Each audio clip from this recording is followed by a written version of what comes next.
শিক্ষা জাতির মেরুদণ্ড, শিক্ষা জাতির উন্নতির সোপান, শিক্ষা সুশীল সমাজ বিনির্মাণের চাবিকাঠি, সুন্দর সমাজ গড়ার পূর্ব শর্ত, সকল প্রকার অসভ্যতা দূর করার হাতিয়ার।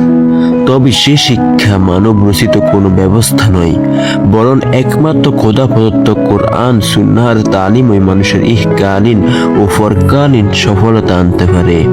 তাই আমি ফয়সাল বলছি, ব্রিটিশ প্রবর্তিত শিক্ষা ব্যবস্থার বিষফল হতে উপমহাদেশের সরলফান মুসলমানদের ঈমান, আকিদা ও তাহজিদ তামাদ্দুনকে হেফাজত করতে ইসলামী শিক্ষার ব্যাপক প্রসারের দৃঢ় প্রত্যয় নিয়ে 1866 সালে প্রতিষ্ঠিত হয় বিশ্ববিখ্যাত ইসলামী বিদ্যাপীঠ দারুল উলুম দেওবন্দ। মূলত দারুল উলুম দেওবন্দ ছিল ইসলাম ও স্বাধীনতা আন্দোলনের উৎসর্গপান এক প্রতিষ্ঠান। তৎকালীন উপমহাদেশের দূরদর্শী ওলামায়ে কেরামের অযত্ন লালিত চেতনায় প্রাতিষ্ঠানিক রূপায়ণ।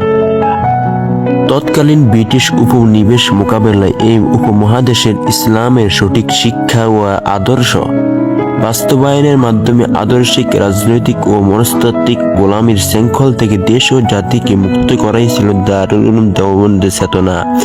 এই চেতনা বাস্তবায়নের লক্ষ্যে দারুল উলুম দেওবন্দের প্রচলিত আদলে পর্যায়ক্রমে গোটা উপমহাদেশে গড়ে ওঠে এই দ্বারায় অসংখ্য মাদ্রাসা। আমাদের দেশে প্রচলিত মাদ্রাসায় কওমিয়া তারই বাস্তব নমুনা। সুতরাং মাদ্রাসায় কওমিয়াই হলো শিক্ষা জাতির মেরুদণ্ড।